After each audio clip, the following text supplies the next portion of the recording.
Chapter 12. The Lord had said to Abram, Leave your country, your people, and your father's household, and go to the land I will show you. I will make you into a great nation, and I will bless you. I will make your name great, and you will be a blessing. I will bless those who bless you, and whoever curses you, I will curse, and all peoples on earth will be blessed through you. So Abram left as the Lord had told him, and Lot went with him. Abram was 75 years old when he set out from Haran. He took his wife Sarai, his nephew Lot, all the possessions they had accumulated, and the people they had acquired in Haran, and they set out for the land of Canaan, and they arrived there. Abram traveled through the land as far as the site of the great tree of Moreh at Shechem. At that time the Canaanites were in the land. The Lord appeared to Abram and said, To your offspring I will give this land. So he built an altar there to the Lord who had appeared to him. From there he went on toward the hills east of Bethel and pitched his tent, with Bethel on the west and Ai on the east. There he built an altar to the Lord and called on the name of the Lord. Then Abram set out and continued toward the Negev. Now there was a famine in the land, and Abram went down to Egypt to live there for a while because the famine was severe. As he was about to enter Egypt, he said to his wife Sarai, I know what a beautiful woman you are. When the Egyptians see you, they will say, This is his wife. Then they will kill me, but will let you live. Say you are my sister, so that I will be treated well for your sake, and my life will be spared because of you. When Abram came to Egypt, the Egyptians saw that she was a very beautiful woman. And when Pharaoh's officials saw her, they praised her to Pharaoh, and she was taken into his palace. He treated Abram well for her sake, and Abram acquired sheep and cattle, male and female donkeys, men servants and maidservants, and camels. But the Lord inflicted serious diseases on Pharaoh and his household because of Abram's wife Sarai. So Pharaoh summoned Abram. What have you done to me? He said, Why didn't you tell me she was your wife? Why did you say she is my sister, so that I took her to be my wife?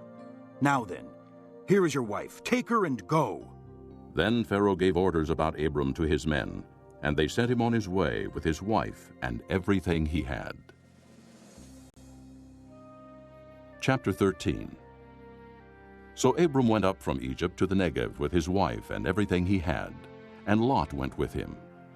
Abram had become very wealthy in livestock and in silver and gold.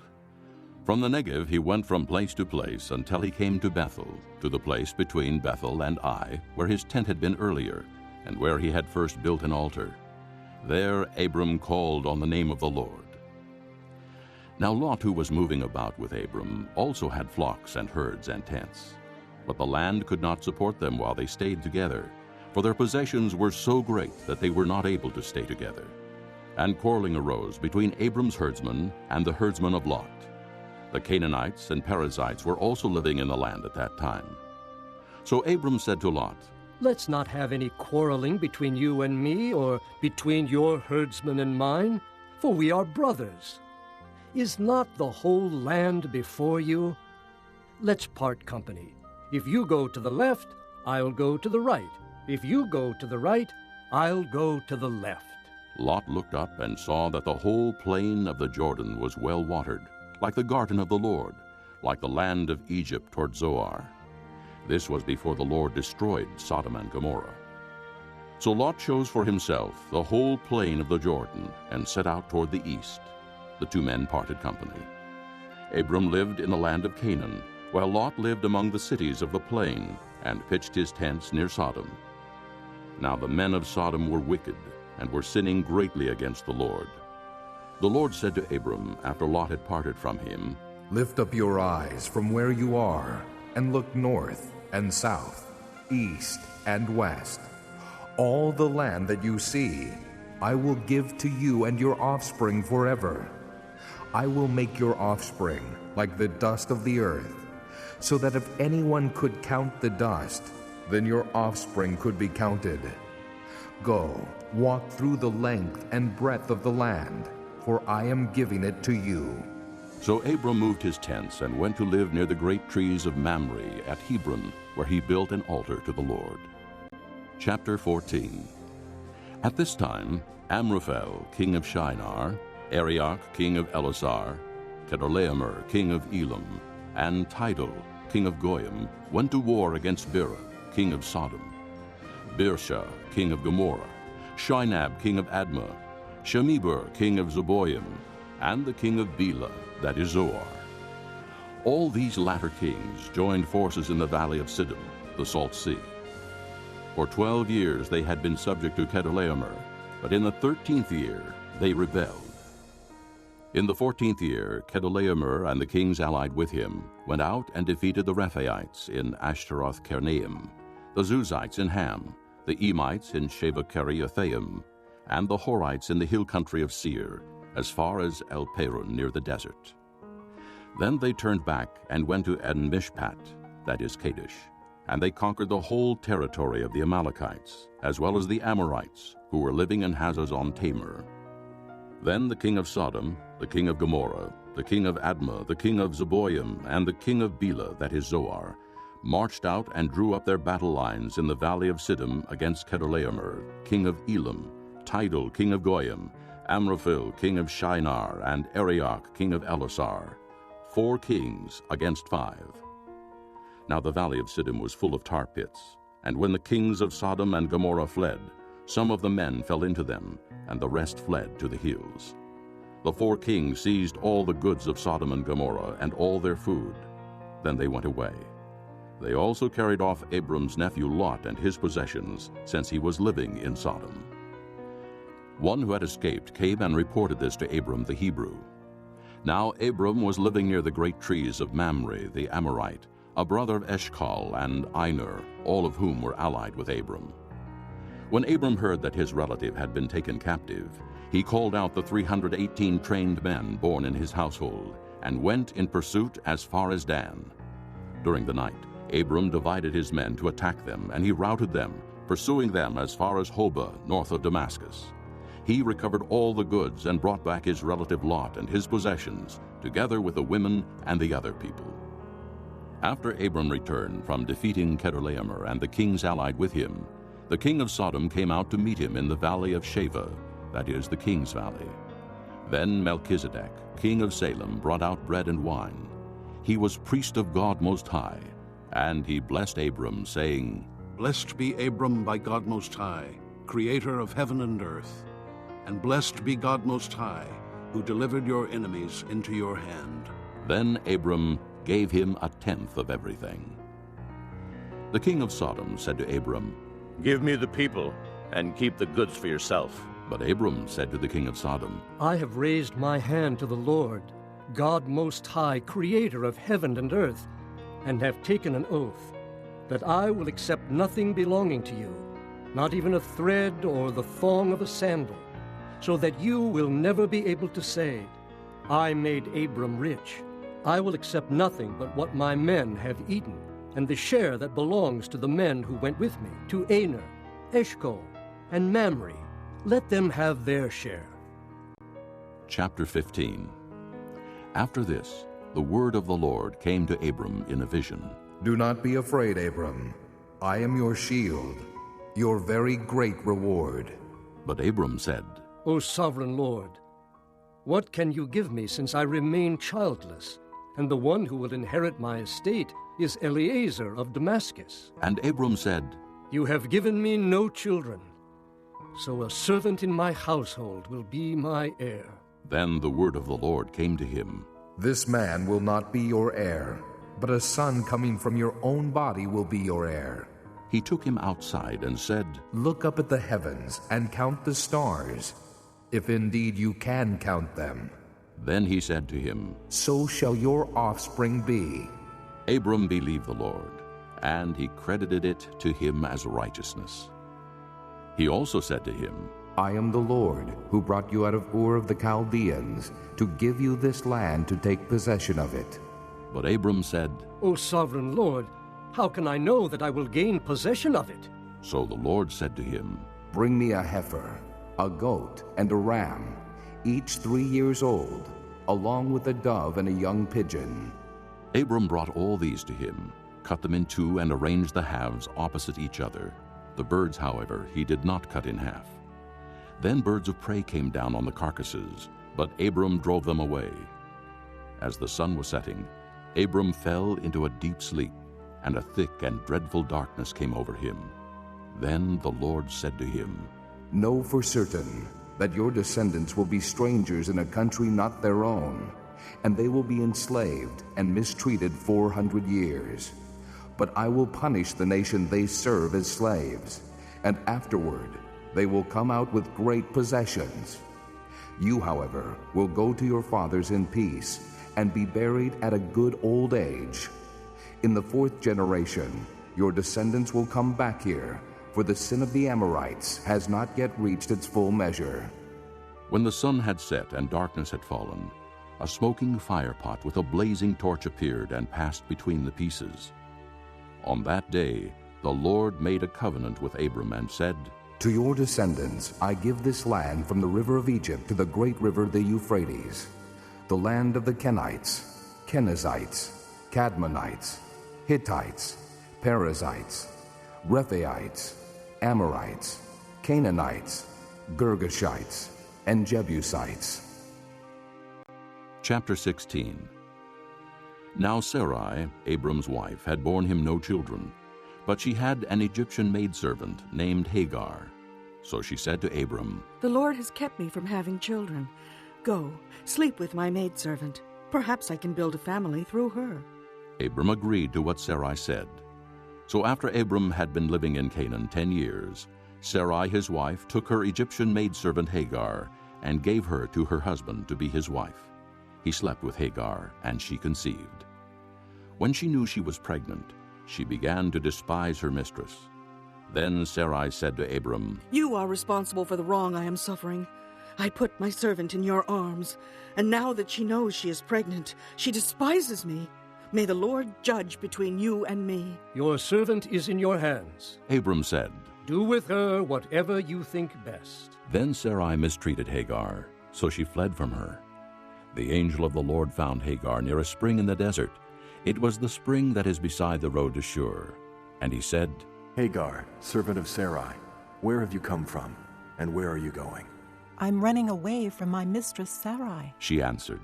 Then the angel of the Lord told her, Go back to your mistress and submit to her. The angel added, I will so increase your descendants that they will be too numerous to count. The angel of the Lord also said to her, You are now with child, and you will have a son. You shall name him Ishmael, for the Lord has heard of your misery. He will be a wild donkey of a man. His hand will be against everyone, and everyone's hand against him, and he will live in hostility toward all his brothers. She gave this name to the Lord who spoke to her. You are the God who sees me. For she said, I have now seen the one who sees me. That is why the well was called Beer Lahairoi. It is still there between Kadesh and Bered. So Hagar bore Abram a son, and Abram gave the name Ishmael to the son she had borne. Abram was 86 years old when Hagar bore him Ishmael. Chapter 17. When Abram was 99 years old, the Lord appeared to him and said, I am God Almighty. Walk before me and be blameless. I will confirm my covenant between me and you, and will greatly increase your numbers. Abram fell face down, and God said to him, As for me, this is my covenant with you. You will be the father of many nations. No longer will you be called Abram. Your name will be Abraham, for I have made you a father of many nations. I will make you very fruitful. I will make nations of you, and kings will come from you. I will establish my covenant as an everlasting covenant between me and you and your descendants after you for generations to come, to be your God and the God of your descendants after you. The whole land of Canaan, where you are now an alien, I will give as an everlasting possession to you and your descendants after you, and I will be their God. Then God said to Abraham, As for you, you must keep my covenant, you and your descendants after you, for the generations to come. This is my covenant with you and your descendants after you, The covenant you are to keep. Every male among you shall be circumcised. You are to undergo circumcision, and it will be the sign of the covenant between me and you. For the generations to come, every male among you who is 8 days old must be circumcised, including those born in your household, or bought with money from a foreigner, those who are not your offspring. Whether born in your household or bought with your money, they must be circumcised. My covenant in your flesh is to be an everlasting covenant. Any uncircumcised male who has not been circumcised in the flesh will be cut off from his people. He has broken my covenant. God also said to Abraham, As for Sarai, your wife, you are no longer to call her Sarai. Her name will be Sarah. I will bless her, and will surely give you a son by her. I will bless her so that she will be the mother of nations. Kings of peoples will come from her. Abraham fell face down. He laughed and said to himself, Will a son be born to a man 100 years old? Will Sarah bear a child at the age of 90? And Abraham said to God, If only Ishmael might live under your blessing. Then God said, Yes, but your wife Sarah will bear you a son, and you will call him Isaac. I will establish my covenant with him as an everlasting covenant for his descendants after him. And as for Ishmael, I have heard you. I will surely bless him. I will make him fruitful and will greatly increase his numbers. He will be the father of 12 rulers, and I will make him into a great nation. But my covenant I will establish with Isaac, whom Sarah will bear to you by this time next year. When he had finished speaking with Abraham, God went up from him. On that very day, Abraham took his son Ishmael and all those born in his household, or bought with his money, every male in his household, and circumcised them as God told him. Abraham was 99 years old when he was circumcised, and his son Ishmael was 13. Abraham and his son Ishmael were both circumcised on that same day, and every male in Abraham's household, including those born in his household, or bought from a foreigner, was circumcised with him. Chapter 18. The Lord appeared to Abraham near the great trees of Mamre while he was sitting at the entrance to his tent in the heat of the day. Abraham looked up and saw 3 men standing nearby. When he saw them, he hurried from the entrance of his tent to meet them and bowed low to the ground. He said, If I have found favor in your eyes, my lord, do not pass your servant by. Let a little water be brought, and then you may all wash your feet and rest under this tree.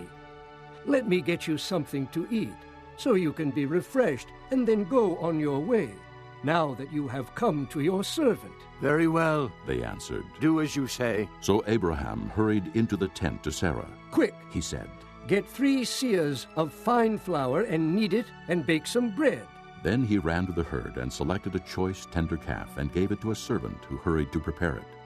He then brought some curds and milk and the calf that had been prepared and set these before them. While they ate, he stood near them under a tree. Where is your wife Sarah? They asked him. There, in the tent. He said. Then the Lord said, I will surely return to you about this time next year, and Sarah your wife will have a son. Now Sarah was listening at the entrance to the tent which was behind him. Abraham and Sarah were already old and well advanced in years, and Sarah was past the age of childbearing. So Sarah laughed to herself as she thought, After I am worn out and my master is old, will I now have this pleasure? Then the Lord said to Abraham, Why did Sarah laugh and say, Will I really have a child now that I am old? Is anything too hard for the Lord? I will return to you at the appointed time next year, and Sarah will have a son. Sarah was afraid, so she lied and said, I did not laugh. But he said, Yes, you did laugh. When the men got up to leave, they looked down toward Sodom, and Abraham walked along with them to see them on their way. Then the Lord said, Shall I hide from Abraham what I am about to do? Abraham will surely become a great and powerful nation, and all nations on earth will be blessed through him. For I have chosen him, so that he will direct his children and his household after him, to keep the way of the Lord by doing what is right and just, so that the Lord will bring about for Abraham what he has promised him. Then the Lord said, The outcry against Sodom and Gomorrah is so great, and their sin so grievous, that I will go down and see if what they have done is as bad as the outcry that has reached me. If not, I will know. The men turned away and went toward Sodom, but Abraham remained standing before the Lord. Then Abraham approached him and said, Will you sweep away the righteous with the wicked? What if there are 50 righteous people in the city? Will you really sweep away and not spare the place for the sake of the 50 righteous people in it? Far be it from you to do such a thing, to kill the righteous with the wicked, treating the righteous and the wicked alike. Far be it from you. Will not the judge of all the earth do right? The Lord said, If I find 50 righteous people in the city of Sodom, I will spare the whole place for their sake. Then Abraham spoke up again. Now that I have been so bold as to speak to the Lord, though I am nothing but dust and ashes, what if the number of the righteous is 5 less than 50? Will you destroy the whole city because of 5 people? If I find 45 there, He said. I will not destroy it. Once again he spoke to him.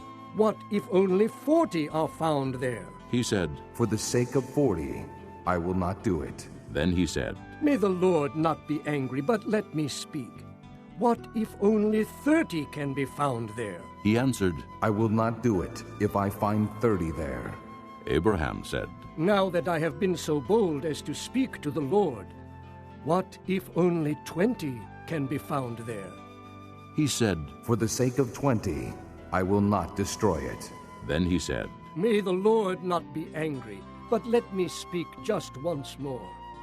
What if only 10 can be found there? He answered, For the sake of 10, I will not destroy it.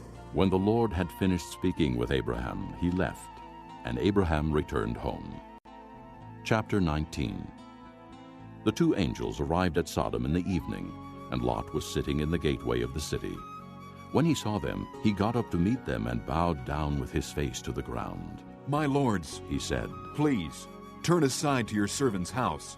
You can wash your feet and spend the night, and then go on your way early in the morning. No, they answered. we will spend the night in the square. But he insisted so strongly that they did go with him and entered his house. He prepared a meal for them, baking bread without yeast, and they ate. Before they had gone to bed, all the men from every part of the city of Sodom, both young and old, surrounded the house. They called to Lot. Where are the men who came to you tonight? Bring them out to us so that we can have sex with them. Lot went outside to meet them and shut the door behind him and said, No, my friends, don't do this wicked thing. Look, I have 2 daughters who have never slept with a man. Let me bring them out to you, and you can do what you like with them. But don't do anything to these men, for they have come under the protection of my roof. Get out of our way. They replied, and they said, This fellow came here as an alien, and now he wants to play the judge. We'll treat you worse than them. They kept bringing pressure on Lot and moved forward to break down the door.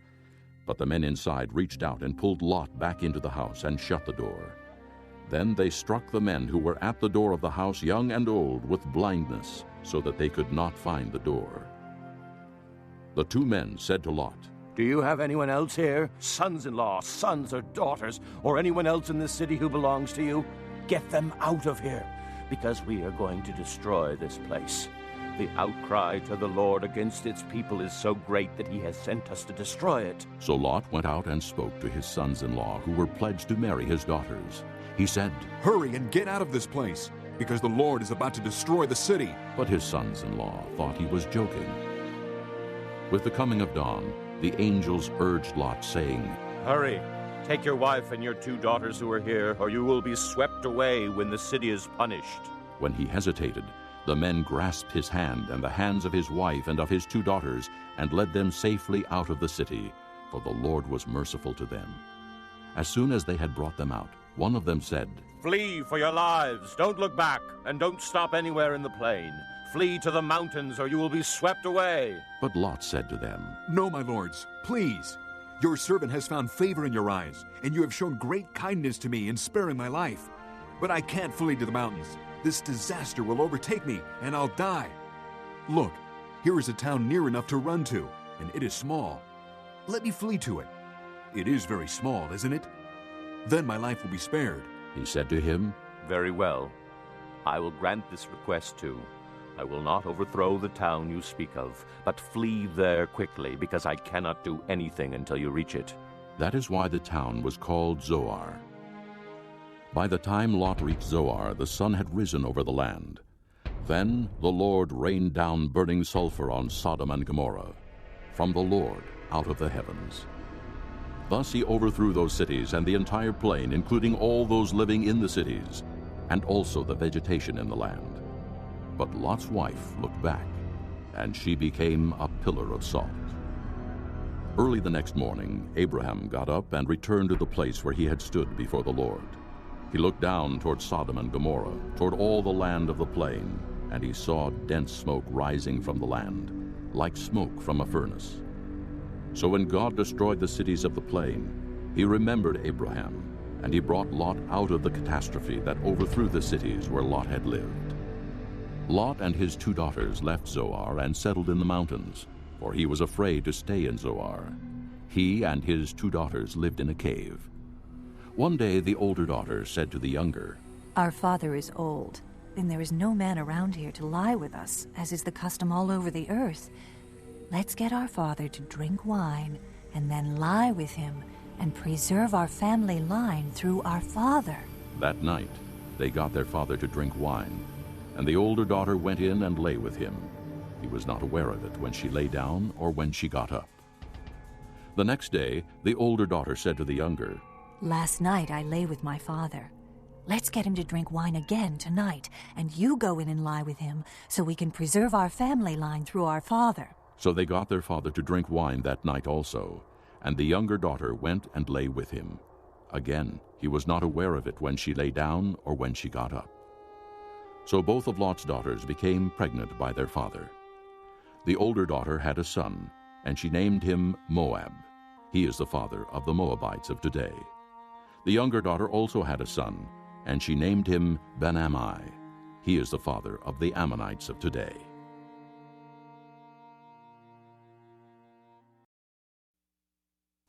Chapter 20. Now Abraham moved on from there into the region of the Negev and lived between Kadesh and Shur. For a while he stayed in Gerar, and there Abraham said to his wife Sarah, "She is my sister." Then Abimelech, king of Gerar, sent for Sarah and took her. But God came to Abimelech in a dream one night and said to him, "You are as good as dead because of the woman you have taken. She is a married woman." Now Abimelech had not gone near her, so he said, "Lord, will you destroy an innocent nation? Did he not say to me, 'She is my sister'? And didn't she also say, 'He is my brother'? I have done this with a clear conscience and clean hands." Then God said to him in the dream, "Yes, I know you did this with a clear conscience, and so I have kept you from sinning against me. That is why I did not let you touch her. Now, return the man's wife, for he is a prophet, and he will pray for you, and you will live. But if you do not return her, you may be sure that you and all yours will die." Early the next morning, Abimelech summoned all his officials, and when he told them all that had happened, they were very much afraid. Then Abimelech called Abraham in and said, "What have you done to us? How have I wronged you that you have brought such great guilt upon me and my kingdom? You have done things to me that should not be done." And Abimelech asked Abraham, "What was your reason for doing this?" Abraham replied, "I said to myself, there is surely no fear of God in this place, and they will kill me because of my wife. Besides, she really is my sister, the daughter of my father, though not of my mother, and she became my wife. And when God had me wander from my father's household, I said to her, 'This is how you can show your love to me. Everywhere we go, say of me, he is my brother.'" Then Abimelech brought sheep and cattle and male and female slaves, and gave them to Abraham, and he returned Sarah his wife to him. And Abimelech said, "My land is before you. Live wherever you like. To Sarah he said, I am giving your brother 1,000 shekels of silver. This is to cover the offense against you before all who are with you. You are completely vindicated. Then Abraham prayed to God, and God healed Abimelech, his wife, and his slave girls, so they could have children again. For the Lord had closed up every womb in Abimelech's household because of Abraham's wife Sarah. Chapter 21. Now the Lord was gracious to Sarah, as he had said, and the Lord did for Sarah what he had promised. Sarah became pregnant and bore a son to Abraham in his old age, at the very time God had promised him. Abraham gave the name Isaac to the son Sarah bore him. When his son Isaac was 8 days old, Abraham circumcised him as God commanded him. Abraham was 100 years old when his son Isaac was born to him. Sarah said, God has brought me laughter, and everyone who hears about this will laugh with me. And she added, Who would have said to Abraham that Sarah would nurse children? Yet I have borne him a son in his old age. The child grew and was weaned, and on the day Isaac was weaned, Abraham held a great feast. But Sarah saw that the son whom Hagar the Egyptian had borne to Abraham was mocking, and she said to Abraham, Get rid of that slave woman and her son, for that slave woman's son will never share in the inheritance with my son Isaac. The matter distressed Abraham greatly because it concerned his son. But God said to him, Do not be so distressed about the boy and your maidservant. Listen to whatever Sarah tells you, because it is through Isaac that your offspring will be reckoned. I will make the son of the maidservant into a nation also, because he is your offspring. Early the next morning, Abraham took some food and a skin of water and gave them to Hagar. He set them on her shoulders and then sent her off with the boy. She went on her way and wandered in the desert of Beersheba. When the water in the skin was gone, she put the boy under one of the bushes. Then she went off and sat down nearby, about a bow shot away, for she thought, I cannot watch the boy die. And as she sat there nearby, she began to sob.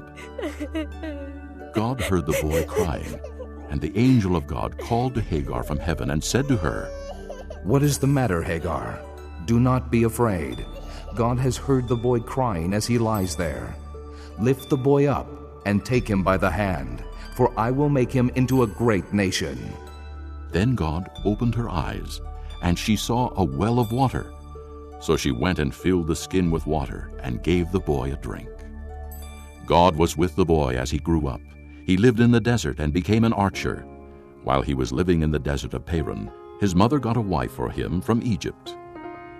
At that time, Abimelech and Phicol, the commander of his forces, said to Abraham, God is with you in everything you do. Now swear to me here before God that you will not deal falsely with me or my children or my descendants. Show to me and the country where you are living as an alien the same kindness I have shown to you. Abraham said, I swear it. Then Abraham complained to Abimelech about a well of water that Abimelech's servants had seized. But Abimelech said, I don't know who has done this. You did not tell me, and I heard about it only today. So Abraham brought sheep and cattle and gave them to Abimelech, and the two men made a treaty. Abraham set apart 7 ewe lambs from the flock, and Abimelech asked Abraham, What is the meaning of these 7 ewe lambs you have set apart by themselves? He replied, Accept these 7 lambs from my hand, as a witness that I dug this well. So that place was called Beersheba, because the two men swore an oath there. After the treaty had been made at Beersheba, Abimelech and Phicol, the commander of his forces, returned to the land of the Philistines. Abraham planted a tamarisk tree in Beersheba, and there he called upon the name of the Lord, the eternal God. And Abraham stayed in the land of the Philistines for a long time. Chapter 22. Sometime later, God tested Abraham. He said to him, Abraham. Here I am, he replied. Then God said, Take your son, your only son, Isaac, whom you love, and go to the region of Moriah. Sacrifice him there as a burnt offering on one of the mountains I will tell you about. Early the next morning, Abraham got up and saddled his donkey. He took with him 2 of his servants and his son Isaac. When he had cut enough wood for the burnt offering, he set out for the place God had told him about. On the third day, Abraham looked up and saw the place in the distance. He said to his servants, "Stay here with the donkey while I and the boy go over there. We will worship, and then we will come back to you." Abraham took the wood for the burnt offering and placed it on his son Isaac, and he himself carried the fire and the knife. As the two of them went on together, Isaac spoke up and said to his father Abraham, "Father?" "Yes, my son?" Abraham replied. "The fire and wood are here, Isaac said. but where is the lamb for the burnt offering?" Abraham answered, "God himself will provide the lamb for the burnt offering, my son." And the two of them went on together. When they reached the place God had told him about, Abraham built an altar there and arranged the wood on it. He bound his son Isaac and laid him on the altar, on top of the wood. Then he reached out his hand and took the knife to slay his son. But the angel of the Lord called out to him from heaven, "Abraham, Abraham." "Here I am," he replied. "Do not lay a hand on the boy," he said. "Do not do anything to him. Now I know that you fear God, because you have not withheld from me your son, your only son." Abraham looked up, and there in a thicket he saw a ram caught by its horns. He went over and took the ram and sacrificed it as a burnt offering instead of his son. So Abraham called that place, "The Lord will provide." And to this day it is said, "On the mountain of the Lord it will be provided." The angel of the Lord called to Abraham from heaven a second time and said, "I swear by myself, declares the Lord, that because you have done this and have not withheld your son, your only son, I will surely bless you and make your descendants as numerous as the stars in the sky and as the sand on the seashore. Your descendants will take possession of the cities of their enemies, and through your offspring all nations on earth will be blessed, because you have obeyed me." Then Abraham returned to his servants, and they set off together for Beersheba, and Abraham stayed in Beersheba. Some time later, Abraham was told, "Milcah is also a mother. She has borne sons to your brother Nahor, Uz the firstborn, Buz his brother, Kemuel the father of Aram, Kesed, Hazo, Pildash, Jidlaph, and Bethuel. Bethuel became the father of Rebekah. Milcah bore these 8 sons to Abraham's brother Nahor. His concubine, whose name was Rumah, also had sons, Tebah, Gaham, Tahash, and Maacah. Chapter 23. Sarah lived to be 127 years old. She died at Kiriath Arba, that is Hebron, in the land of Canaan. And Abraham went to mourn for Sarah and to weep over her. Then Abraham rose from beside his dead wife and spoke to the Hittites. He said, "I am an alien and a stranger among you. Sell me some property for a burial site here so I can bury my dead." The Hittites replied to Abraham, "Sir, listen to us.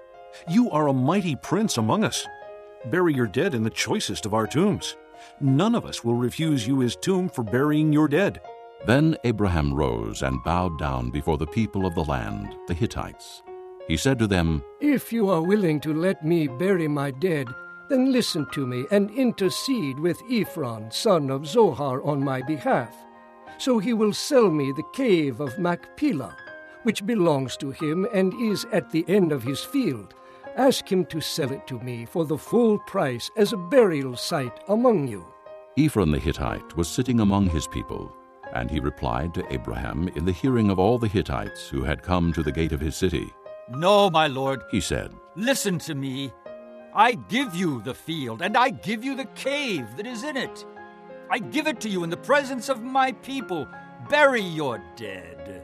Again Abraham bowed down before the people of the land, and he said to Ephron in their hearing, "Listen to me, if you will. I will pay the price of the field. Accept it from me so I can bury my dead there." Ephron answered Abraham, "Listen to me, my lord. The land is worth 400 shekels of silver. But what is that between me and you? Bury your dead." Abraham agreed to Ephron's terms and weighed out for him the price he had named in the hearing of the Hittites, 400 shekels of silver, according to the weight current among the merchants. So Ephron's field in Machpelah near Mamre Both the field and the cave in it, and all the trees within the borders of the field, was deeded to Abraham as his property in the presence of all the Hittites who had come to the gate of the city. Afterward, Abraham buried his wife Sarah in the cave in the field of Machpelah near Mamre, which is at Hebron, in the land of Canaan. So the field and the cave in it were deeded to Abraham by the Hittites as a burial site. Chapter 24. Abraham was now old and well advanced in years, and the Lord had blessed him in every way.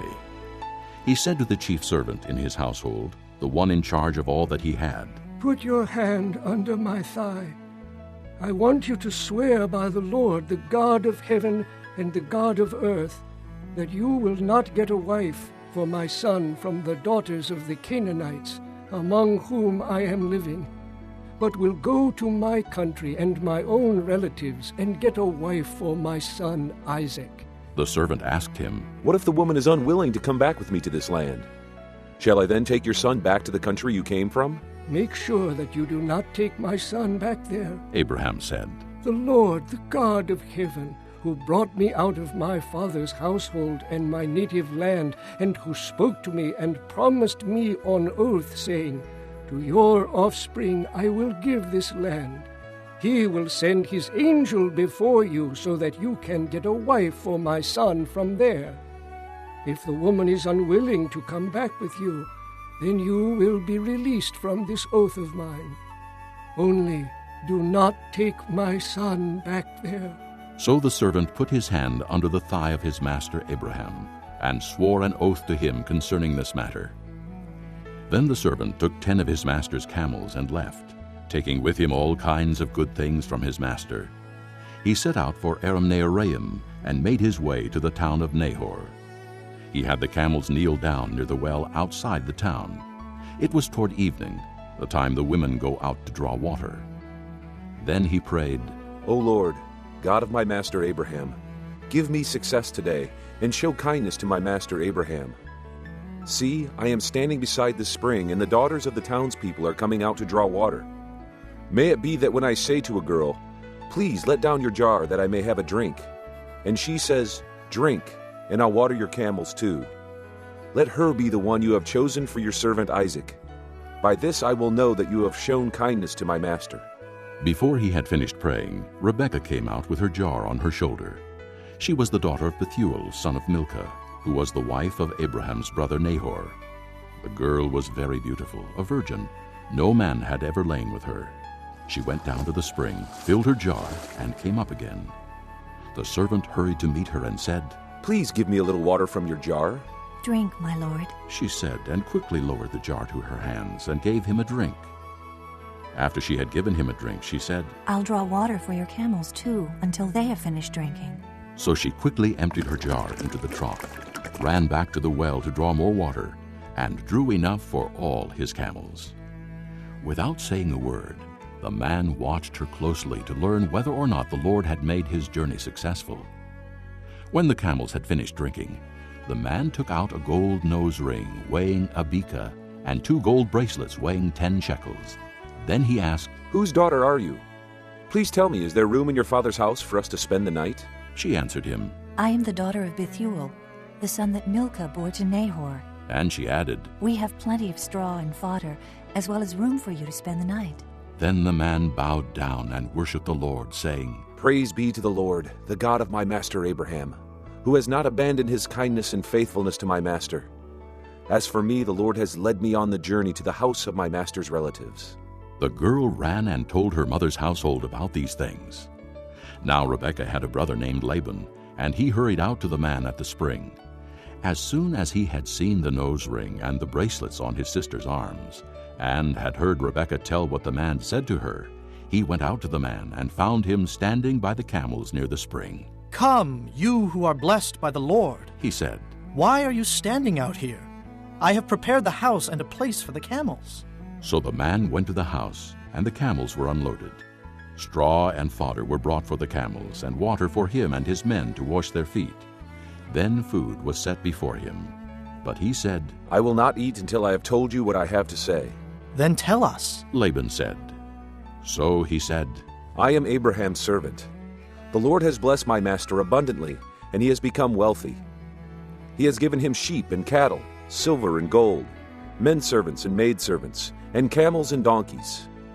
My master's wife Sarah has borne him a son in her old age, and he has given him everything he owns. And my master made me swear an oath and said, 'You must not get a wife for my son from the daughters of the Canaanites, in whose land I live, but go to my father's family and to my own clan and get a wife for my son.' Then I asked my master, 'What if the woman will not come back with me?' He replied, 'The Lord before whom I have walked will send his angel with you and make your journey a success, so that you can get a wife for my son from my own clan and from my father's family. Then, when you go to my clan, you will be released from my oath, even if they refuse to give her to you. You will be released from my oath.' When I came to the spring today, I said, 'O Lord God of my master Abraham, if you will, please grant success to the journey on which I have come. See, I am standing beside the spring. If a maiden comes out to draw water, and I say to her, "Please let me drink a little water from your jar," and if she says to me, "Drink, and I'll draw water for your camels too," let her be the one the Lord has chosen for my master's son." Before I finished praying in my heart, Rebekah came out with her jar on her shoulder. She went down to the spring and drew water, and I said to her, "Please, give me a drink." She quickly lowered her jar from her shoulder and said, "Drink, and I'll water your camels too." So I drank, and she watered the camels also. I asked her, "Whose daughter are you?" She said, "The daughter of Bethuel, son of Nahor, whom Milcah bore to him." Then I put the ring in her nose and the bracelets on her arms, and I bowed down and worshipped the Lord. I praised the Lord, the God of my master Abraham, who had led me on the right road to get the granddaughter of my master's brother for his son. Now if you will show kindness and faithfulness to my master, tell me, and if not, tell me, so I may know which way to turn." Laban and Bethuel answered, "This is from the Lord. We can say nothing to you one way or the other." Here is Rebekah. Take her and go, and let her become the wife of your master's son, as the Lord has directed." When Abraham's servant heard what they said, he bowed down to the ground before the Lord. Then the servant brought out gold and silver jewelry and articles of clothing and gave them to Rebekah. He also gave costly gifts to her brother and to her mother. Then he and the men who were with him ate and drank and spent the night there. When they got up the next morning, he said, "Send me on my way to my master." But her brother and her mother replied, "Let the girl remain with us 10 days or so. Then you may go." But he said to them, "Do not detain me. Now that the Lord has granted success to my journey, send me on my way so I may go to my master." Then they said, "Let's call the girl and ask her about it." So they called Rebekah and asked her. "Will you go with this man?" "I will go," she said. So they sent their sister Rebekah on her way, along with her nurse and Abraham's servant and his men. And they blessed Rebekah and said to her, "Our sister, may you increase to thousands upon thousands. May your offspring possess the gates of their enemies." Then Rebekah and her maids got ready and mounted their camels and went back with the man. So the servant took Rebekah and left. Now Isaac had come from Beer-lahai-roi, for he was living in the Negev. He went out to the field one evening to meditate, and as he looked up, he saw camels approaching. Rebekah also looked up and saw Isaac. She got down from her camel and asked the servant, "Who is that man in the field coming to meet us?" "He is my master," the servant answered. So she took her veil and covered herself. Then the servant told Isaac all he had done. Isaac brought her into the tent of his mother Sarah, and he married Rebekah. So she became his wife, and he loved her, and Isaac was comforted after his mother's death. Chapter 25. Abraham took another wife, whose name was Keturah. She bore him Zimran, Jokshan, Medan, Midian, Ishbak, and Shua. Jokshan was the father of Sheba and Dedan. The descendants of Dedan were the Asherites, the Letushites, and the Leamites. The sons of Midian were Ephah, Epher, Hanok, Abida, and Eldaah. All these were descendants of Keturah. Abraham left everything he owned to Isaac.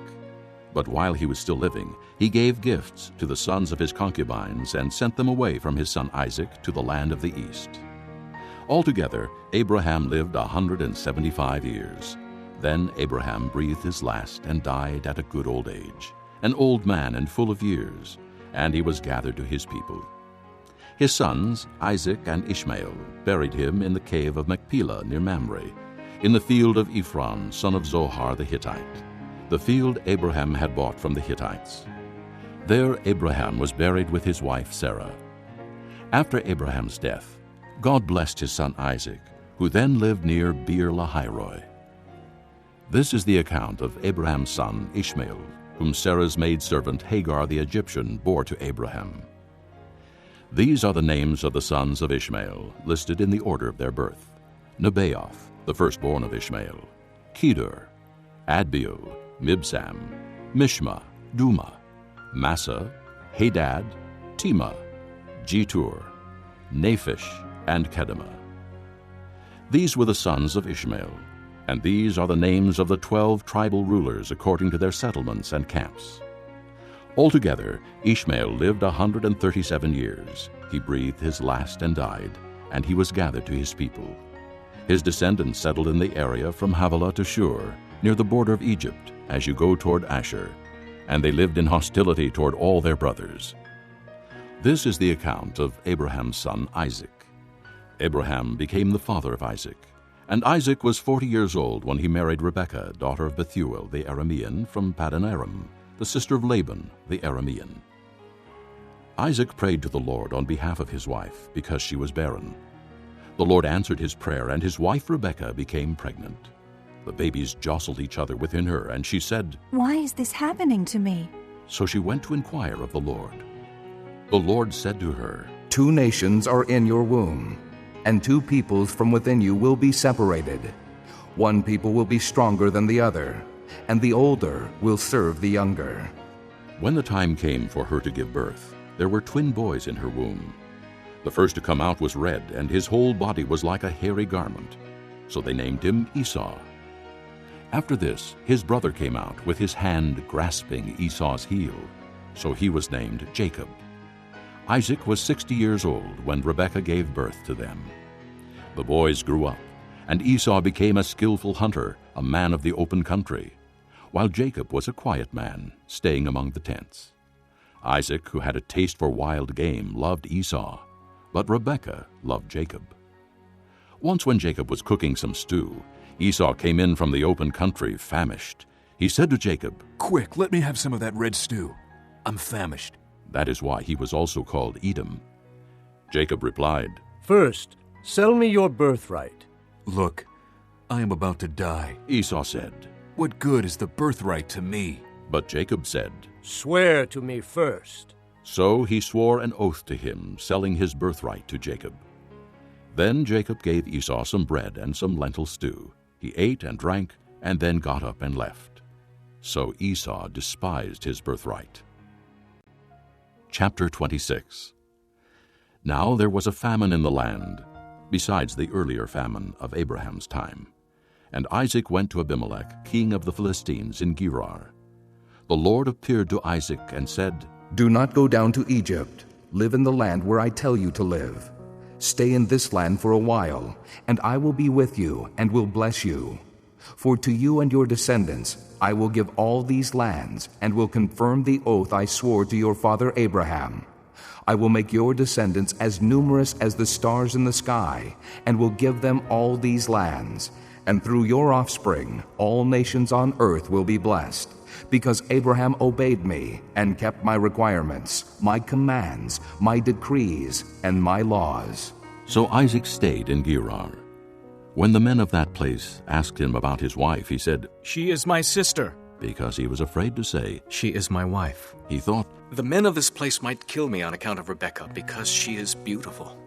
When Isaac had been there a long time, Abimelech, king of the Philistines, looked down from a window and saw Isaac caressing his wife Rebekah. So Abimelech summoned Isaac and said, "She is really your wife. Why did you say she is my sister?" Isaac answered him, "Because I thought I might lose my life on account of her." Then Abimelech said, "What is this you have done to us? One of the men might well have slept with your wife, and you would have brought guilt upon us." So Abimelech gave orders to all the people, "Anyone who molests this man or his wife shall surely be put to death." Isaac planted crops in that land, and the same year reaped 100-fold, because the Lord blessed him. The man became rich, and his wealth continued to grow until he became very wealthy. He had so many flocks and herds and servants that the Philistines envied him. So all the wells that his father's servants had dug in the time of his father Abraham, the Philistines stopped up, filling them with earth. Then Abimelech said to Isaac, "Move away from us! You have become too powerful for us." So Isaac moved away from there and encamped in the valley of Gerar and settled there. Isaac reopened the wells that had been dug in the time of his father Abraham, which the Philistines had stopped up after Abraham died, and he gave them the same names his father had given them. Isaac's servants dug in the valley and discovered a well of fresh water there. But the herdsmen of Gerar quarreled with Isaac's herdsmen and said, "The water is ours." So he named the well Esek, because they disputed with him. Then they dug another well, but they quarreled over that one also. So he named it Sitnah. He moved on from there and dug another well, and no one quarreled over it. He named it Rehoboth, saying, "Now the Lord has given us room, and we will flourish in the land." From there he went up to Beersheba. That night the Lord appeared to him and said, I am the God of your father Abraham. Do not be afraid, for I am with you. I will bless you, and will increase the number of your descendants for the sake of my servant Abraham. Isaac built an altar there and called on the name of the Lord. There he pitched his tent, and there his servants dug a well. Meanwhile, Abimelech had come to him from Gerar with Ahazath, his personal adviser, and Phicol, the commander of his forces. Isaac asked them, "Why have you come to me, since you were hostile to me and sent me away?" They answered, "We saw clearly that the Lord was with you. So we said, there ought to be a sworn agreement between us and you. Let us make a treaty with you that you will do us no harm, just as we did not molest you, but always treated you well and sent you away in peace. And now you are blessed by the Lord." Isaac then made a feast for them, and they ate and drank. Early the next morning the men swore an oath to each other. Then Isaac sent them on their way, and they left him in peace. That day Isaac's servants came and told him about the well they had dug. They said, "We've found water." He called it Shibah, and to this day the name of the town has been Beersheba. When Esau was 40 years old, he married Judith, daughter of Beeri the Hittite, and also Basemath, daughter of Elon the Hittite. They were a source of grief to Isaac and Rebekah. Chapter 27. When Isaac was old and his eyes were so weak that he could no longer see, he called for Esau his older son and said to him, "My son." "Here I am," he answered. Isaac said, "I am now an old man and don't know the day of my death. Now then, get your weapons, your quiver and bow, and go out to the open country to hunt some wild game for me. Prepare me the kind of tasty food I like and bring it to me to eat, so that I may give you my blessing before I die." Now Rebekah was listening as Isaac spoke to his son Esau. When Esau left for the open country to hunt game and bring it back, Rebekah said to her son Jacob, "Look, I overheard your father say to your brother Esau, 'Bring me some game and prepare me some tasty food to eat, so that I may give you my blessing in the presence of the Lord before I die.' Now, my son, listen carefully and do what I tell you. Go out to the flock and bring me 2 choice young goats, so I can prepare some tasty food for your father, just the way he likes it. Then take it to your father to eat, so that he may give you his blessing before he dies." Jacob said to Rebekah his mother, "But my brother Esau is a hairy man, and I'm a man with smooth skin. What if my father touches me? I would appear to be tricking him and would bring down a curse on myself rather than a blessing." His mother said to him, "My son, let the curse fall on me. Just do what I say. Go and get them for me." So he went and got them and brought them to his mother, and she prepared some tasty food, just the way his father liked it. Then Rebekah took the best clothes of Esau her older son, which she had in the house, and put them on her younger son Jacob. She also covered his hands and the smooth part of his neck with the goat skins. Then she handed to her son Jacob the tasty food and the bread she had made.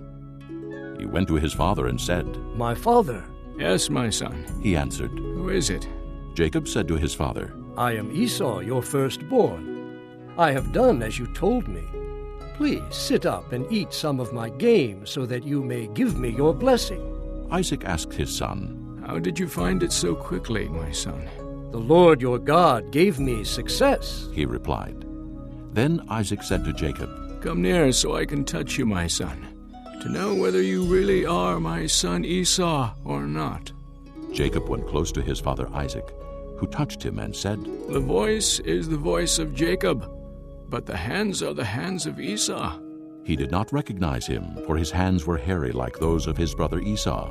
So he blessed him. "Are you really my son, Esau?" he asked. "I am," he replied. Then he said, "My son, bring me some of your game to eat so that I may give you my blessing." Jacob brought it to him, and he ate. And he brought some wine, and he drank.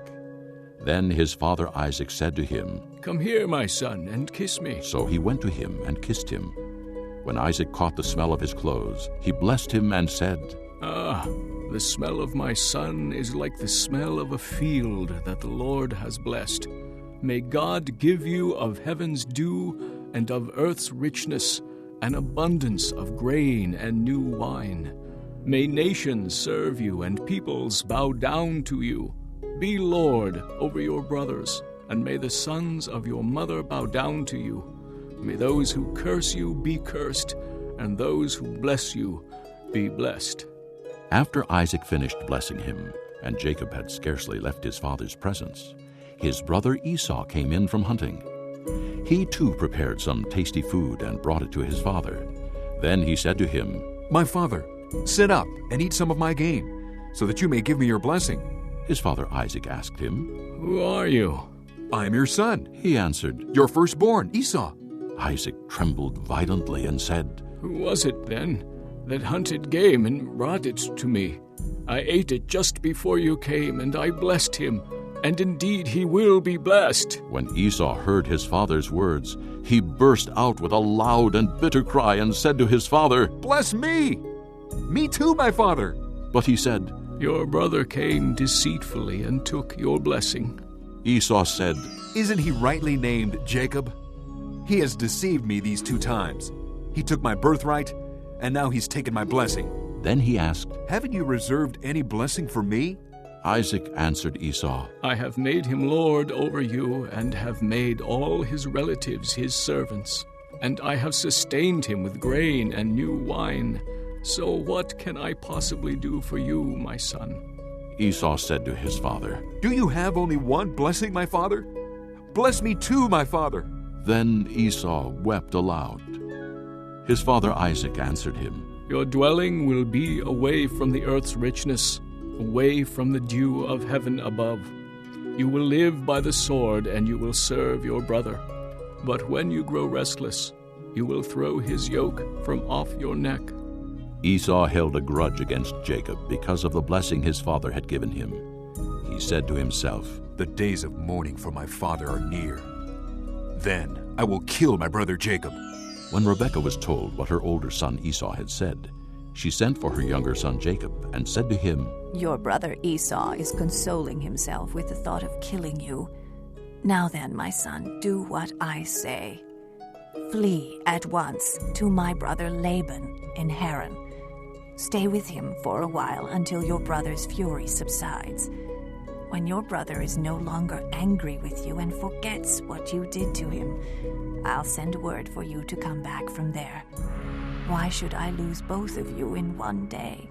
Then Rebekah said to Isaac, "I'm disgusted with living because of these Hittite women. If Jacob takes a wife from among the women of this land, from Hittite women like these, my life will not be worth living." Chapter 28. So Isaac called for Jacob and blessed him, and commanded him, "Do not marry a Canaanite woman.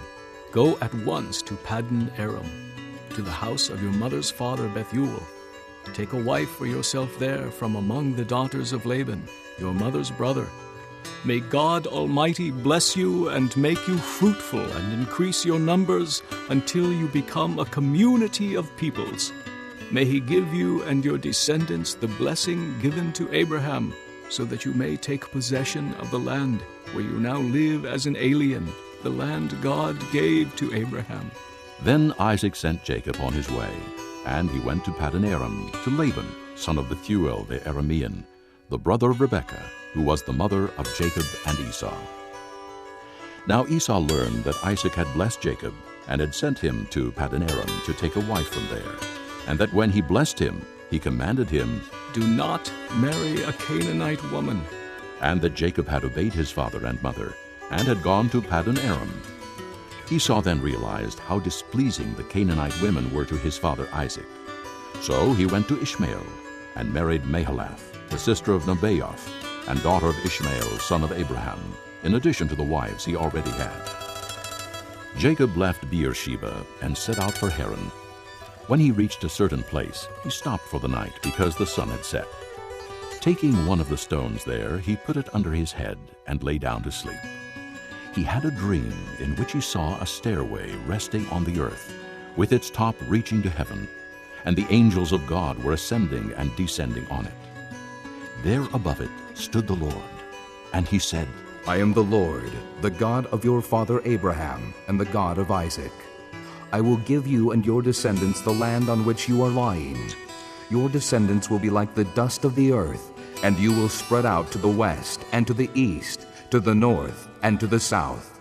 All peoples on earth will be blessed through you and your offspring. I am with you and will watch over you wherever you go, and I will bring you back to this land. I will not leave you until I have done what I have promised you." When Jacob awoke from his sleep, he thought, "Surely the Lord is in this place, and I was not aware of it." He was afraid and said, "How awesome is this place! This is none other than the house of God. This is the gate of heaven." Early the next morning, Jacob took the stone he had placed under his head and set it up as a pillar and poured oil on top of it. He called that place Bethel, though the city used to be called Luz. Then Jacob made a vow, saying, "If God will be with me and will watch over me on this journey I am taking, and will give me food to eat and clothes to wear, so that I return safely to my father's house, then the Lord will be my God, and this stone that I have set up as a pillar will be God's house. And of all that you give me, I will give you 1/10." Chapter 29. Then Jacob continued on his journey and came to the land of the eastern peoples. There he saw a well in the field, with 3 flocks of sheep lying near it, because the flocks were watered from that well. The stone over the mouth of the well was large. When all the flocks were gathered there, the shepherds would roll the stone away from the well's mouth and water the sheep. Then they would return the stone to its place over the mouth of the well. Jacob asked the shepherds, "My brothers, where are you from?" "We're from Haran," they replied. He said to them, "Do you know Laban, Nahor's grandson?"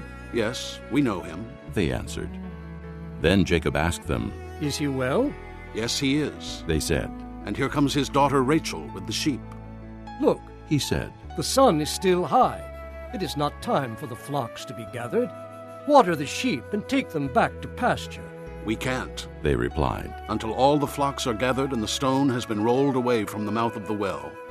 Then we will water the sheep." While he was still talking with them, Rachel came with her father's sheep, for she was a shepherdess. When Jacob saw Rachel, daughter of Laban, his mother's brother, and Laban's sheep, he went over and rolled the stone away from the mouth of the well and watered his uncle's sheep. Then Jacob kissed Rachel and began to weep aloud. He had told Rachel that he was a relative of her father and a son of Rebekah. So she ran and told her father.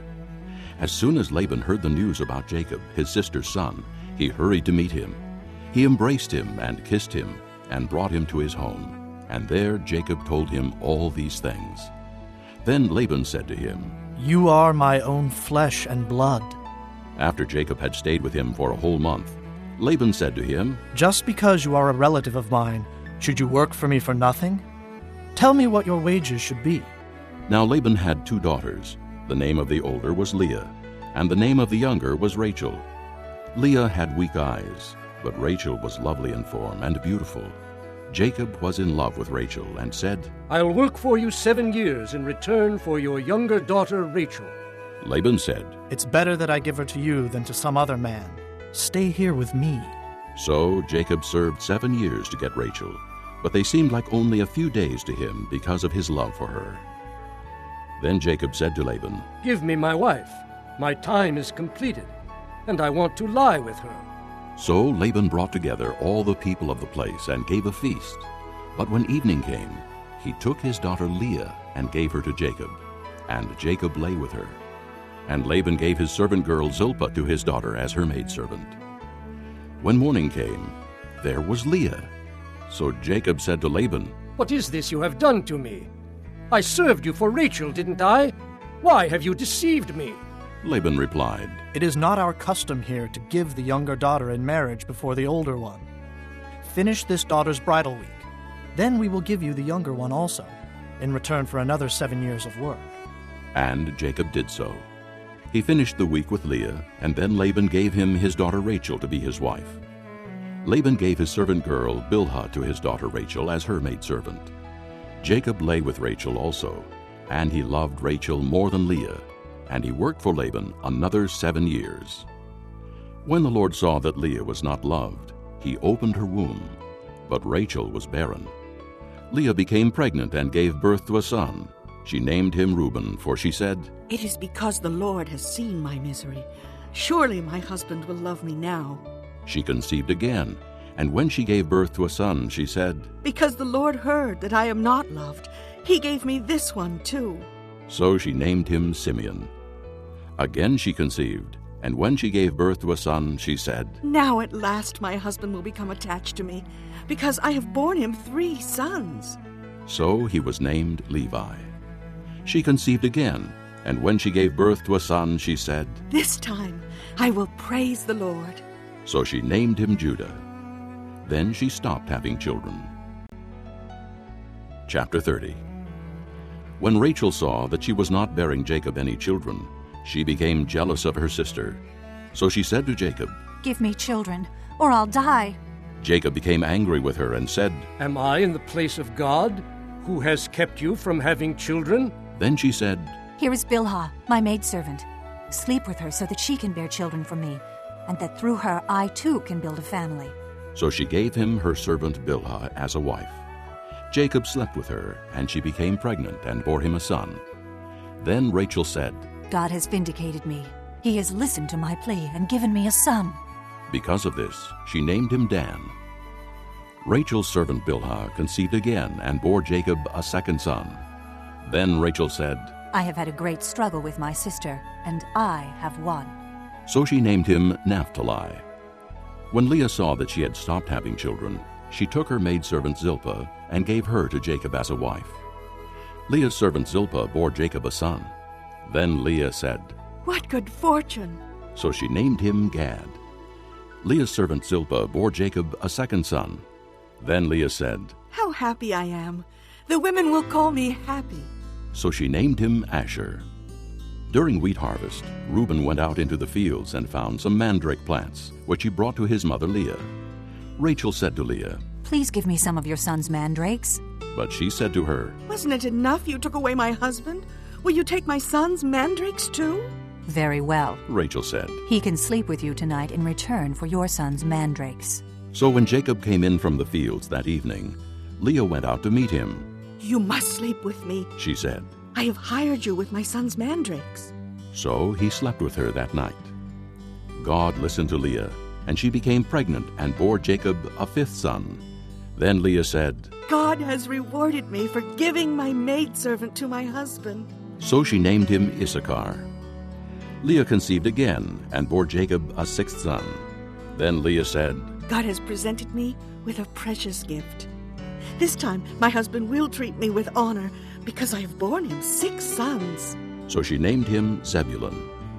Sometime later she gave birth to a daughter and named her Dinah. Then God remembered Rachel. He listened to her and opened her womb. She became pregnant and gave birth to a son and said, God has taken away my disgrace. She named him Joseph and said, May the Lord add to me another son.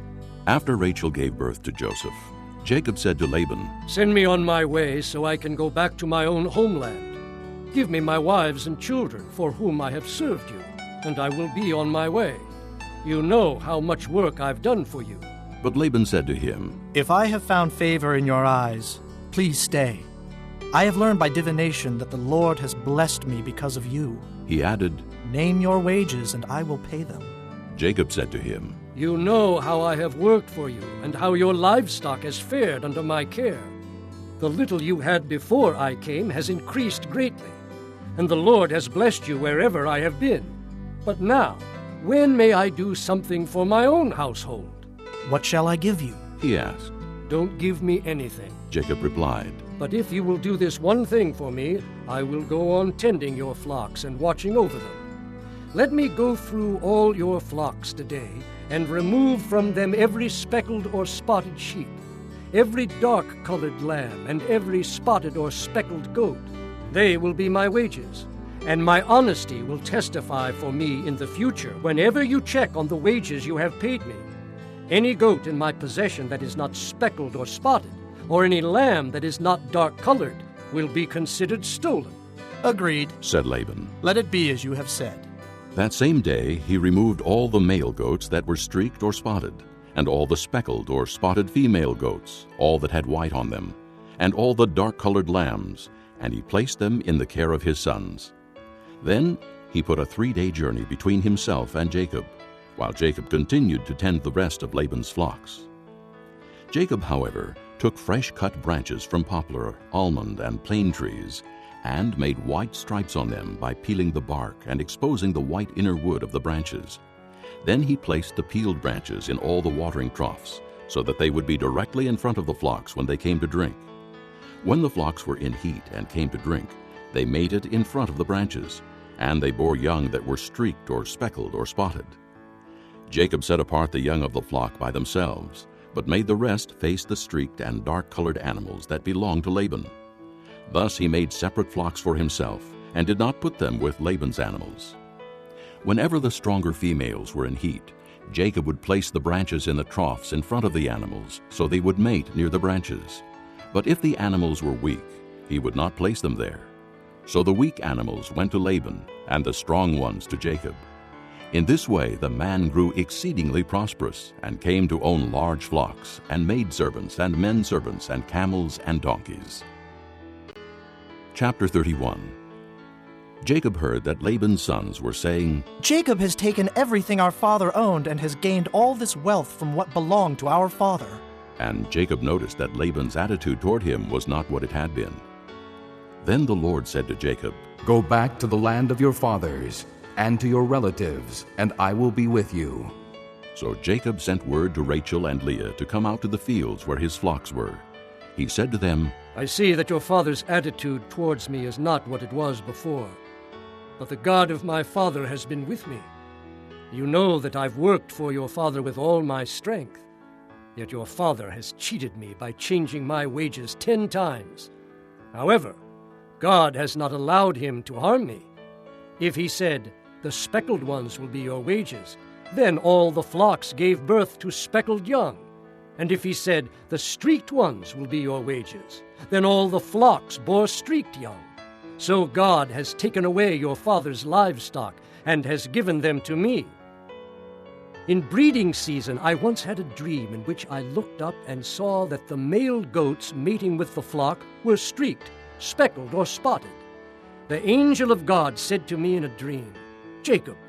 I answered, Here I am.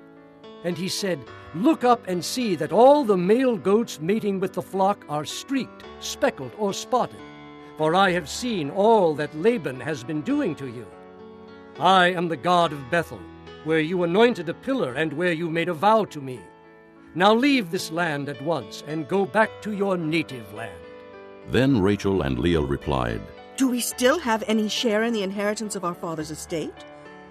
Does he not regard us as foreigners? Not only has he sold us, but he has used up what was paid for us. Surely all the wealth that God took away from our father belongs to us and our children. So do whatever God has told you. Then Jacob put his children and his wives on camels, and he drove all his livestock ahead of him, along with all the goods he had accumulated in Paddan Aram, to go to his father Isaac in the land of Canaan. When Laban had gone to shear his sheep, Rachel stole her father's household gods.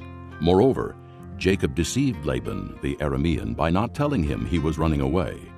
So he fled with all he had, and crossing the river, he headed for the hill country of Gilead. On the third day, Laban was told that Jacob had fled. Taking his relatives with him, he pursued Jacob for 7 days and caught up with him in the hill country of Gilead. Then God came to Laban the Aramean in a dream at night, and said to him, "Be careful not to say anything to Jacob, either good or bad." Jacob had pitched his tent in the hill country of Gilead when Laban overtook him, and Laban and his relatives camped there too. Then Laban said to Jacob, "What have you done? You've deceived me, and you've carried off my daughters like captives in war. Why did you run off secretly and deceive me? Why didn't you tell me so I could send you away with joy and singing to the music of tambourines and harps? You didn't even let me kiss my grandchildren and my daughters goodbye. You have done a foolish thing. I have the power to harm you. But last night the God of your father said to me, 'Be careful not to say anything to Jacob, either good or bad.' Now you have gone off because you longed to return to your father's house. But why did you steal my gods?" Jacob answered Laban, "I was afraid because I thought you would take your daughters away from me by force. But if you find anyone who has your gods, he shall not live. In the presence of our relatives, see for yourself whether there is anything of yours here with me, and if so, take it." Now Jacob did not know that Rachel had stolen the gods. So Laban went into Jacob's tent, and into Leah's tent, and into the tent of the 2 maidservants, but he found nothing. After he came out of Leah's tent, he entered Rachel's tent. Now Rachel had taken the household gods and put them inside her camel's saddle, and was sitting on them. Laban searched through everything in the tent, but found nothing. Rachel said to her father, "Don't be angry, my lord, that I cannot stand up in your presence. I'm having my period." So he searched but could not find the household gods. Jacob was angry and took Laban to task. "What is my crime?" he asked Laban. "What sin have I committed that you hunt me down? Now that you have searched through all my goods, what have you found that belongs to your household? Put it here in front of your relatives and mine, and let them judge between the 2 of us. I have been with you for 20 years now. Your sheep and goats have not miscarried, nor have I eaten rams from your flocks. I did not bring you animals torn by wild beasts. I bore the loss myself. And you demanded payment from me for whatever was stolen by day or night. This was my situation. The heat consumed me in the daytime, and the cold at night, and sleep fled from my eyes. It was like this for the 20 years I was in your household. I worked for you 14 years for your 2 daughters and 6 years for your flocks, and you changed my wages 10 times. If the God of my father, the God of Abraham, and the fear of Isaac had not been with me, you would surely have sent me away empty-handed. But God has seen my hardship and the toil of my hands, and last night he rebuked you." Laban answered Jacob, "The women are my daughters, the children are my children, and the flocks are my flocks. All you see is mine. Yet what can I do today about these daughters of mine, or about the children they have borne? Come now, let's make a covenant, you and I, and let it serve as a witness between us." So Jacob took a stone and set it up as a pillar. He said to his relatives, "Gather some stones." So they took stones and piled them in a heap, and they ate there by the heap. Laban called it Jegar-Sahadutha, and Jacob called it Gilead. Laban said, "This heap is a witness between you and me today." That is why it was called Gilead. It was also called Mizpah, because he said, "May the Lord keep watch between you and me when we are away from each other. If you mistreat my daughters, or if you take any wives besides my daughters, even though no one is with us, Remember that God is a witness between you and me." Laban also said to Jacob, "Here is this heap, and here is this pillar I have set up between you and me. This heap is a witness, and this pillar is a witness, that I will not go past this heap to your side to harm you, and that you will not go past this heap and pillar to my side to harm me. May the God of Abraham and the God of Nahor, the God of their father, judge between us." So Jacob took an oath in the name of the fear of his father Isaac. He offered a sacrifice there in the hill country and invited his relatives to a meal. After they had eaten, they spent the night there. Early the next morning, Laban kissed his grandchildren and his daughters and blessed them. Then he left and returned home. Chapter 32. Jacob also went on his way, and the angels of God met him. When Jacob saw them, he said, "This is the camp of God." So he named that place Mahanaim. Jacob sent messengers ahead of him to his brother Esau in the land of Seir, the country of Edom. He instructed them, "This is what you are to say to my master Esau. Your servant Jacob says, I have been staying with Laban and have remained there till now. I have cattle and donkeys, sheep and goats, men servants and maid servants. Now I am sending this message to my lord, that I may find favor in your eyes." When the messengers returned to Jacob, they said, "We went to your brother Esau, and now he is coming to meet you, and 400 men are with him." In great fear and distress, Jacob divided the people who were with him into 2 groups, and the flocks and herds and camels as well. He thought, "If Esau comes and attacks one group, the group that is left may escape." Then Jacob prayed, "O God of my father Abraham, God of my father Isaac, O Lord, who said to me, 'Go back to your country and your relatives, and I will make you prosper.' I am unworthy of all the kindness and faithfulness you have shown your servant. I had only my staff when I crossed this Jordan, but now I have become 2 groups. Save me, I pray, from the hand of my brother Esau, for I am afraid he will come and attack me, and also the mothers with their children. But you have said, I will surely make you prosper, and will make your descendants like the sand of the sea, which cannot be counted." He spent the night there, and from what he had with him he selected a gift for his brother Esau, 200 female goats and 20 male goats, 200 ewes and 20 rams, 30 female camels with their young, 40 cows and 10 bulls, and 20 female donkeys and 10 male donkeys. He put them in the care of his servants, each herd by itself, and said to his servants, "Go ahead of me, and keep some space between the herds." He instructed the one in the lead, "When my brother Esau meets you and asks, 'To whom do you belong, and where are you going, and who owns all these animals in front of you?' then you are to say, 'They belong to your servant Jacob. They are a gift sent to my lord Esau, and he is coming behind us.'" He also instructed the second, the third, and all the others who followed the herds. "You are to say the same thing to Esau when you meet him, and be sure to say, 'Your servant Jacob is coming behind us.'" For he thought, "I will pacify him with these gifts I am sending on ahead. Later, when I see him, perhaps he will receive me." So Jacob's gifts went on ahead of him, but he himself spent the night in the camp. That night Jacob got up and took his 2 wives, his 2 maidservants, and his 11 sons, and crossed the ford of the Jabbok.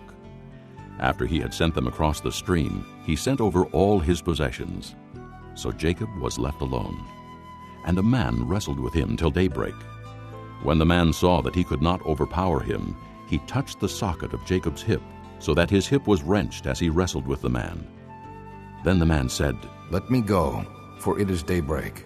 But Jacob replied, "I will not let go unless you bless me." The man asked him, "What is your name?" "Jacob," he answered. Then the man said, "Your name will no longer be Jacob, but Israel, because you have struggled with God and with men, and have overcome." Jacob said, "Please tell me your name." But he replied, "Why do you ask my name?" Then he blessed him there. So Jacob called the place Peniel, saying, "It is because I saw God face to face, and yet my life was spared." The sun rose above him as he passed Peniel. and he was limping because of his hip. Therefore to this day the Israelites do not eat the tendon attached to the socket of the hip, because the socket of Jacob's hip was touched near the tendon. Chapter 33. Jacob looked up, and there was Esau coming with his 400 men. So he divided the children among Leah, Rachel, and the 2 maidservants. He put the maidservants and their children in front, Leah and her children next, and Rachel and Joseph in the rear. He himself went on ahead and bowed down to the ground 7 times as he approached his brother. But Esau ran to meet Jacob and embraced him. He threw his arms around his neck and kissed him, and they wept. Then Esau looked up and saw the women and children. "Who are these with you?" he asked. Jacob answered, "They are the children God has graciously given your servant."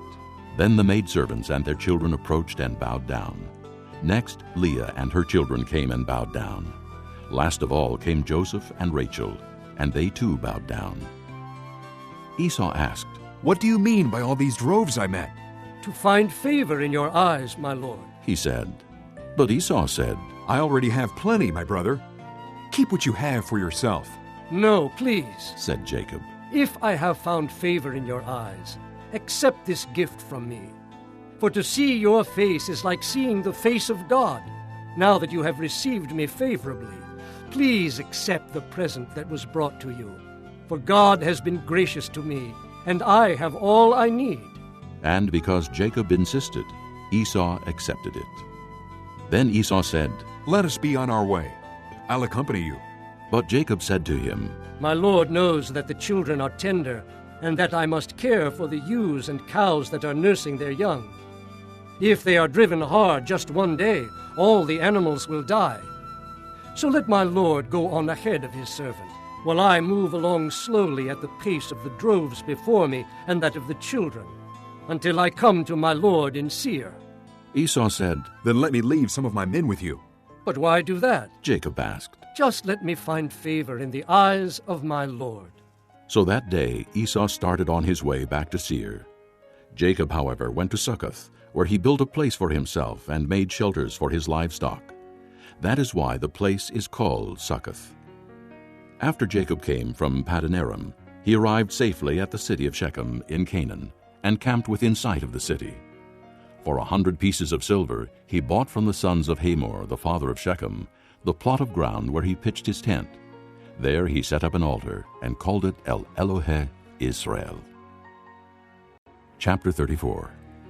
Now Dinah, the daughter Leah had borne to Jacob, went out to visit the women of the land. When Shechem, son of Hamor the Hivite, the ruler of that area, saw her, he took her and violated her. His heart was drawn to Dinah, daughter of Jacob, and he loved the girl, and spoke tenderly to her. And Shechem said to his father Hamor, "Get me this girl as my wife." When Jacob heard that his daughter Dinah had been defiled, his sons were in the fields with his livestock, so he kept quiet about it until they came home. Then Shechem's father Hamor went out to talk with Jacob. Now Jacob's sons had come in from the fields as soon as they heard what had happened. They were filled with grief and fury, because Shechem had done a disgraceful thing in Israel by lying with Jacob's daughter, a thing that should not be done. But Hamor said to them, "My son Shechem has his heart set on your daughter. Please give her to him as his wife. Intermarry with us. Give us your daughters and take our daughters for yourselves. You can settle among us. The land is open to you. Live in it, trade in it, and acquire property in it." Then Shechem said to Dinah's father and brothers, "Let me find favor in your eyes, and I will give you whatever you ask. Make the price for the bride and the gift I am to bring as great as you like, and I'll pay whatever you ask me. Only give me the girl as my wife." Because their sister Dinah had been defiled, Jacob's sons replied deceitfully as they spoke to Shechem and his father Hamor. They said to them, "We can't do such a thing. We can't give our sister to a man who is not circumcised. That would be a disgrace to us. We will give our consent to you on one condition only, that you become like us by circumcising all your males. Then we will give you our daughters and take your daughters for ourselves. We'll settle among you and become one people with you.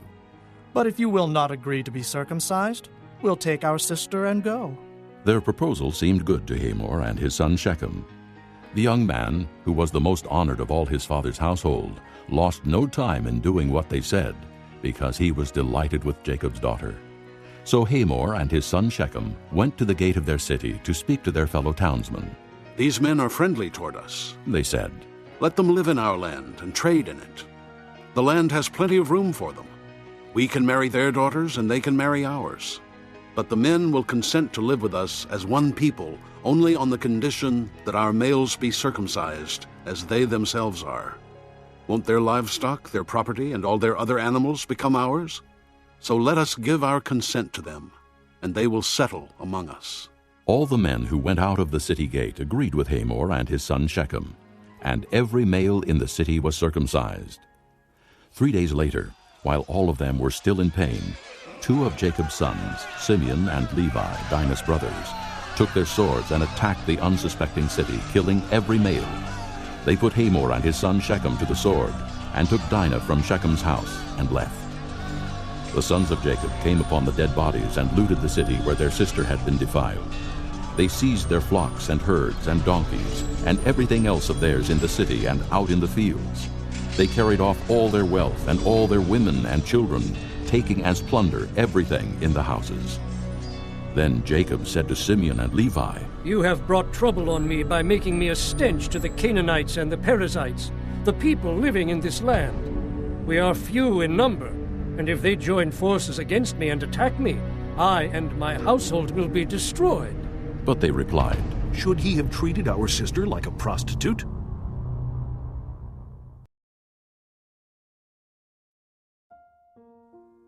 Chapter 35. Then God said to Jacob, "Go up to Bethel and settle there, and build an altar there to God, who appeared to you when you were fleeing from your brother Esau." So Jacob said to his household and to all who were with him, "Get rid of the foreign gods you have with you, and purify yourselves and change your clothes. Then come, let us go up to Bethel, where I will build an altar to God, who answered me in the day of my distress, and who has been with me wherever I have gone." So they gave Jacob all the foreign gods they had and the rings in their ears, and Jacob buried them under the oak at Shechem. Then they set out, and the terror of God fell upon the towns all around them, so that no one pursued them. Jacob and all the people with him came to Luz, that is Bethel, in the land of Canaan. There he built an altar, and he called the place El Bethel, because it was there that God revealed himself to him when he was fleeing from his brother. Now Deborah, Rebekah's nurse, died, and was buried under the oak below Bethel. So it was named Allon-Bacuth. After Jacob returned from Paddan Aram, God appeared to him again and blessed him. God said to him, "Your name is Jacob, but you will no longer be called Jacob. Your name will be Israel." So he named him Israel. And God said to him, "I am God Almighty. Be fruitful and increase in number. A nation and a community of nations will come from you, and kings will come from your body. The land I gave to Abraham and Isaac I also give to you, and I will give this land to your descendants after you." Then God went up from him at the place where he had talked with him. Jacob set up a stone pillar at the place where God had talked with him, and he poured out a drink offering on it. He also poured oil on it. Jacob called the place where God had talked with him Bethel. Then they moved on from Bethel. While they were still some distance from Ephrath, Rachel began to give birth and had great difficulty. And as she was having great difficulty in childbirth, the midwife said to her, "Don't be afraid, for you have another son." As she breathed her last, for she was dying, she named her son Benoni, but his father named him Benjamin. So Rachel died and was buried on the way to Ephrath, that is Bethlehem. Over her tomb Jacob set up a pillar, and to this day that pillar marks Rachel's tomb. Israel moved on again and pitched his tent beyond Migdal-Eder. While Israel was living in that region, Reuben went in and slept with his father's concubine Bilhah, and Israel heard of it. Jacob had 12 sons, the sons of Leah, Reuben, the firstborn of Jacob, Simeon, Levi, Judah, Issachar, and Zebulun. The sons of Rachel, Joseph and Benjamin. The sons of Rachel's maidservant Bilhah, Dan, and Naphtali. The sons of Leah's maidservant Zilpah, Gad, and Asher. These were the sons of Jacob, who were born to him in Paddan-aram. Jacob came home to his father Isaac in Mamre, near Kiriath-arba, that is Hebron, where Abraham and Isaac had stayed. Isaac lived 180 years. Then he breathed his last and died, and was gathered to his people, old and full of years, and his sons Esau and Jacob buried him. Chapter 36. This is the account of Esau, that is Edom. Esau took his wives from the women of Canaan, Adah, daughter of Elon the Hittite, and Oholibamah, daughter of Anah, and granddaughter of Zibeon the Hivite. Also Basemath, daughter of Ishmael, and sister of Nebaioth. Adah bore Eliphaz to Esau. Basemath bore Reuel, and Oholibamah bore Jeush, Jalem, and Korah. These were the sons of Esau, who were born to him in Canaan. Esau took his wives and sons and daughters, and all the members of his household, as well as his livestock, and all his other animals, and all the goods he had acquired in Canaan, and moved to a land some distance from his brother Jacob. Their possessions were too great for them to remain together. The land where they were staying could not support them both because of their livestock. So Esau, that is Edom, settled in the hill country of Seir.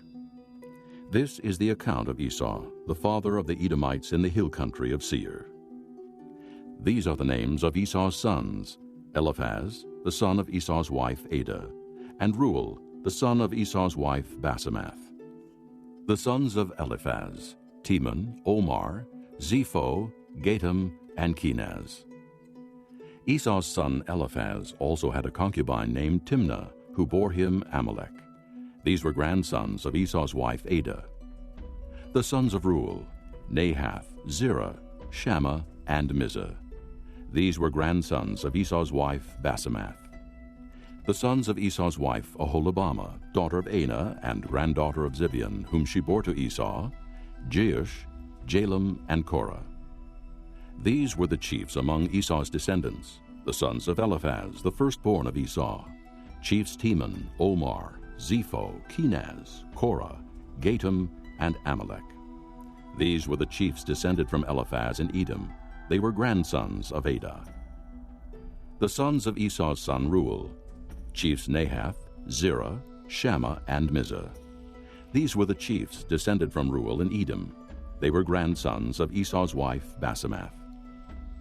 The sons of Esau's wife Oholibamah: chiefs Jeush, Jalem, and Korah. These were the chiefs descended from Esau's wife Oholibamah, daughter of Anah. These were the sons of Esau, that is Edom, and these were their chiefs.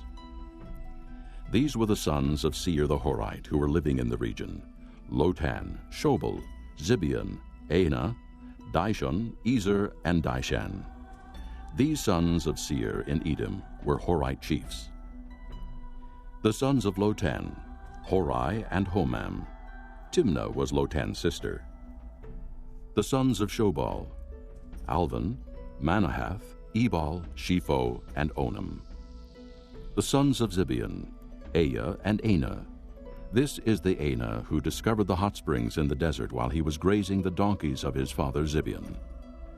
The children of Anah: Dishon and Oholibamah, daughter of Anah. The sons of Dishon: Hemdan, Eshban, Ithran, and Kiran. The sons of Ezer: Bilhan, Zaavan, and Achan. The sons of Dishan: Uz and Aran.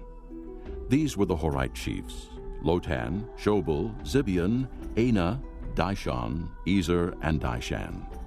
These were the Horite chiefs, according to their divisions in the land of Seir. These were the kings who reigned in Edom before any Israelite king reigned. Bela, son of Beor, became king of Edom. His city was named Dinhabah. When Bela died, Jobab, son of Zerah from Bozrah, succeeded him as king. When Jobab died, Husham from the land of the Temanites succeeded him as king. When Husham died, Hadad, son of Bedad, who defeated Midian in the country of Moab, succeeded him as king. His city was named Avith. When Hadad died, Samlah from Masrekah succeeded him as king. When Samlah died, Shaul from Rehoboth on the river succeeded him as king. When Shaul died, Baal-Hanan, son of Akbor, succeeded him as king. When Baal-Hanan, son of Akbor, died, Hadad succeeded him as king.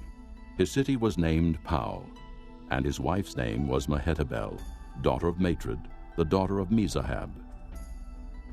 These were the chiefs descended from Esau by name according to their clans and regions: Timnah, Alva, Jetheth, Oholibamah, Elah, Pinan, Kenaz, Timon, Mibzar, Magdiel, and Iram. These were the chiefs of Edom according to their settlements in the land they occupied. This was Esau, the father of the Edomites.